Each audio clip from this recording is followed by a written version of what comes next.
मला नाही माहीत. मला एवढं माहिती आहे का न्याय पाहिजे. त्यानं जी वाईट गोष्ट त्या लेकरासोबत केली, त्या एक निष्पाप पोरीसोबत केली, तर न्याय पाहिजे.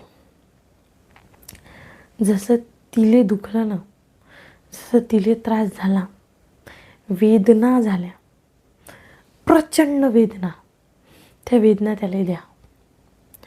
वर्धेमध्ये जे घडलं आपल्या मुलीसोबत, त्याला तसा त्रास दिला पाहिजे. ज्यानं तिच्यासोबत वाईट केलं त्याला फाशी व्हायला पाहिजे.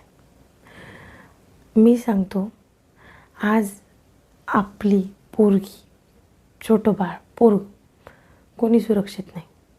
कारण की माणसाच्या रूपामध्ये राक्षस फिरत आहे बाहेर. हे राक्षस कोणाला सोडत नाही.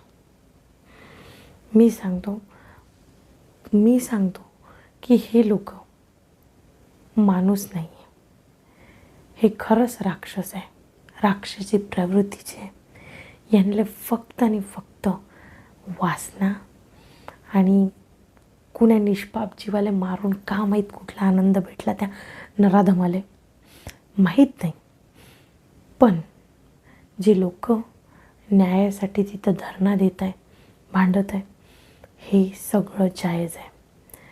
आपल्या मुलीला न्याय भेटला पाहिजे, संध्याला न्याय भेटला पाहिजे आणि त्या नराधमाला फाशी व्हायला पाहिजे. नाहीत फाशी देणं होत, आम्हाला पब्लिक जवळ द्या, आम्ही ठेचून काढू.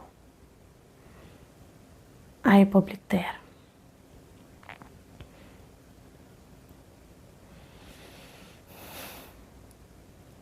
आज पोरी स्वतःच्या घरी सुरक्षित नाही आहे. प्रश्नचिन्ह आहे का नाही? स्वतःच्या घरी पोरी सुरक्षित नाही.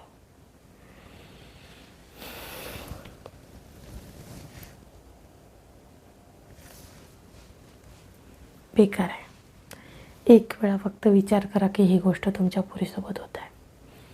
तुम्हाला समजेल किती प्रचंड वेदना तिच्या आईवडिलाला होत असेल.